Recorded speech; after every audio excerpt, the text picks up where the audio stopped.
Baik, di video kali ini saya akan mempresentasikan dengan judul Pengembangan Etos Kerja Keguruan dengan dosen pengampu Dr. Randa Rizawati MSI. Etos berarti pandangan hidup yang khas dari suatu golongan sosial. Etos berasal dari bahasa Yunani yang memberikan arti sikap, kepribadian, watak, karakter, serta keyakinan atas sesuatu. Sikap ini tidak saja dimiliki oleh individu, tetapi juga oleh kelompok bahkan masyarakat. Dalam Kamus Besar Bahasa Indonesia, etos kerja adalah semangat kerja yang menjadi ciri khas dan keyakinan seseorang atau suatu kelompok.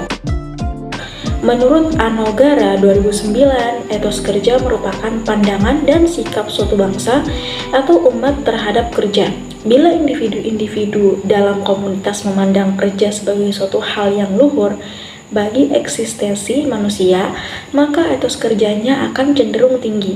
Sebaliknya, sikap dan pandangan terhadap kerja sebagai sesuatu yang bernilai rendah bagi kehidupan, maka etos kerja dengan sendirinya akan rendah. Nah, setiap orang yang bekerja harus memiliki kemampuan untuk menumbuhkan etos kerjanya. Terlebih dalam ajaran Islam, pekerjaan yang dikerjakan, ditekuni, serta diniati untuk kebaikan, maka akan bernilai ibadah di sisi Allah Subhanahu wa Ta'ala. Hasil yang diperolehnya dari pekerjaan yang ditekuni juga dapat digunakan sebagai kepentingan ibadah, termasuk mencukupi kebutuhannya dalam kehidupan sehari-hari. Oleh karena itu, semangat menumbuhkan etos kerja yang islami menjadi satu keharusan bagi semua pekerja. Tak terkecuali profesi guru. Dalam penerapannya dapat ditunjukkan dari cara pandang guru, sikap, serta semangat guru dalam memahami arti kerja yang sebenarnya. Seorang guru harus bekerja dengan sungguh-sungguh. Etos kerja guru dapat dinilai dari kualitas atau hasil pekerjaan yang dicapai guru dalam melaksanakan tugasnya di sekolah untuk memenuhi kebutuhan peserta didik. Toto Tasmara menyebutkan ada 3 hal yang berkaitan dengan indikator etos kerja. Yang pertama, aktivitas tersebut dilakukan dengan adanya kesengajaan dan perencanaan terlebih dahulu.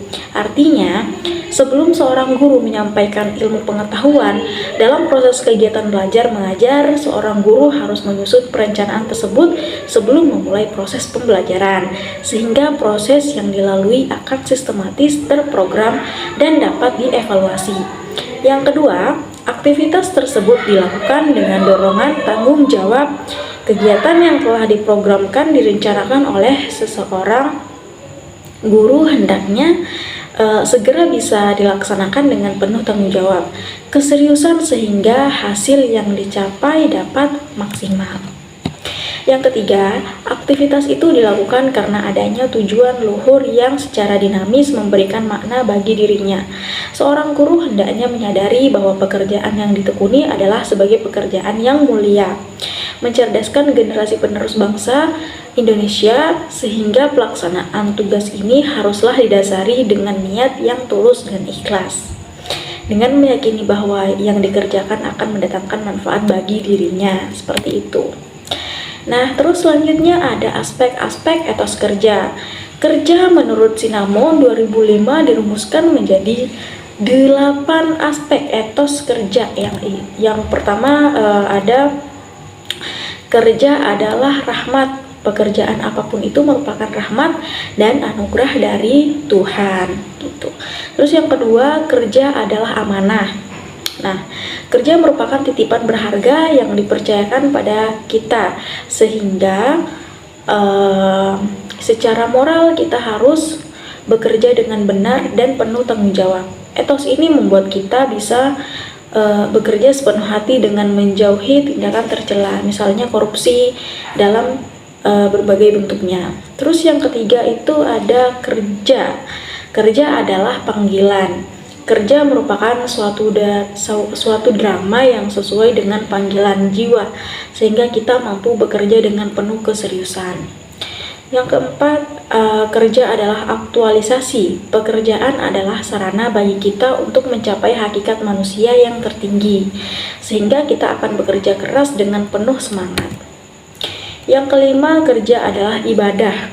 Benar ya, bekerja merupakan bentuk bakti dan ketakwaan kepada Tuhan, sehingga melalui pekerjaan manusia mengarahkan dirinya pada tujuan agung Sang Pencipta. Dalam pengabdian kesadaran ini pada gilirannya akan membuat kita bisa bekerja secara ikhlas, bukan demi mencari uang atau jabatan semata. Yang keenam, ada kerja adalah seni. Kesadaran ini akan membuat kita bekerja dengan perasaan senang seperti halnya melakukan hobi. Terus yang ketujuh, kerja adalah kehormatan. Seremeh apapun kerjaan kita, itu adalah sebuah kehormatan. Jika bisa menjaga kehormatan dengan baik, maka kehormatan lain yang lebih besar akan datang kepada kita. Terus yang kedelapan, ada kerja adalah pelayanan. Manusia bekerja bukan hanya untuk memenuhi kebutuhannya sendiri, tetapi untuk melayani, sehingga harus bekerja dengan sempurna dan penuh kerendah hati. Apapun pekerjaannya bisa dimaknai dengan pengabdian kepada sesama. Yang selanjutnya, faktor-faktor yang mempengaruhi etos kerja. Setiap guru memiliki etos kerja yang berbeda, yang dipengaruhi oleh beberapa faktor. Menurut Anoraga 2014, faktor-faktor yang mempengaruhi etos kerja yaitu yang pertama, pekerjaan yang menarik.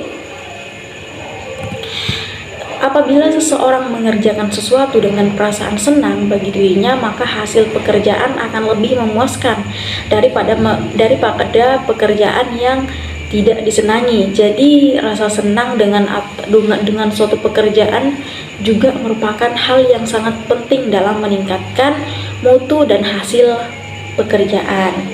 Selanjutnya yang kedua, kesejahteraan yang baik. Tidak dipungkiri, bekerja juga merupakan sumber dari penghasilan, termasuk menjadi seorang guru. Pada dasarnya, seorang yang bekerja juga mengharapkan imbalan yang sesuai dengan jenis pekerjaannya. Dengan terpenuhinya kesejahteraan, atau dengan kata lain upah yang sesuai, maka akan menimbulkan pula rasa semangat serta produktivitas dalam bekerja. Yang ketiga, keamanan dan perlindungan dalam pekerjaan. Dengan terpenuhinya keamanan dan keselamatan atas pekerjaan yang dilakukan, maka dalam bekerja tidak akan lagi perasaan khawatir atau ragu-ragu. Yang ketiga, keamanan dan perlindungan dalam pekerjaan. Dengan terpenuhinya keamanan dan keselamatan atas pekerjaan yang dilakukan, maka dalam bekerja tidak akan ada lagi perasaan khawatir atau ragu-ragu. Selanjutnya yang keempat, penghayatan atas maksud dan makna pekerjaan. Apabila seorang pekerja telah memahami fungsinya sebagai seorang pekerja yang sangat penting bagi umum, maka dalam mengerjakan pekerjaannya akan lebih meningkatkan produktivitas kerjanya. Yang kelima, lingkungan atau suasana kerja yang baik. Lingkungan kerja yang baik akan membawa pengaruh yang baik pula pada segala pihak, baik pada para pekerja, pimpinan pekerja, atau pada hasil pekerjaan. Yang keenam, promosi dan perkembangan diri mereka sejalan dengan perkembangan tempat bekerja. Para pemimpin harus tahu bagaimana menghargai perasaan bawahannya agar tetap menjaga citra, baik di dalam lingkungan atau di luar lingkungan kerja. Yang ketujuh, merasa terlibat dalam kegiatan-kegiatan organisasi. Dengan adanya keterlibatan dalam organisasi, di mana para pekerja tetap bekerja, ia akan merasakan bahwa dirinya benar-benar dibutuhkan dalam lingkungan pekerjaannya dan akan merasa memiliki tempat ia bekerja. Selanjutnya yang kedelapan, pengertian dan simpati atas persoalan-persoalan pribadi. Seorang pemimpin yang bijaksana akan memperhatikan bawahannya sampai pada urusan pribadi. Dengan demikian, para pekerja merasakan bahwa dirinya diberi perhatian besar oleh pemimpinnya. Hal ini mendorong motivasi seorang pekerja agar lebih giat lagi dalam bekerja. Selanjutnya yang kesembilan, kesetiaan pemimpin pada diri si pekerja. Kesetiaan pimpinan pada bawahannya merupakan dasar rasa kepercayaan pekerja terhadap perusahaan di mana dia bekerja, di mana seorang pemimpin tidak hanya mengobrol janji akan melakukan sesuatu, tapi melaksanakan apa yang telah dijanjikan. Yang ke-10, disiplin dan kerja keras. Seorang manusia secara harfiah memiliki sifat-sifat dasar, seperti sifat egois, kurang mampu menerima masukan. Hal ini akan berubah sejalan dengan proses perjalanannya hidupnya. Dalam dunia kerja pun, hal tersebut dapat terjadi, sehingga para pekerja biasanya akan merasa enggan akan disiplin kerja yang keras dari tempat ia bekerja, sehingga tidak maksimal dalam melakukan pekerjaan.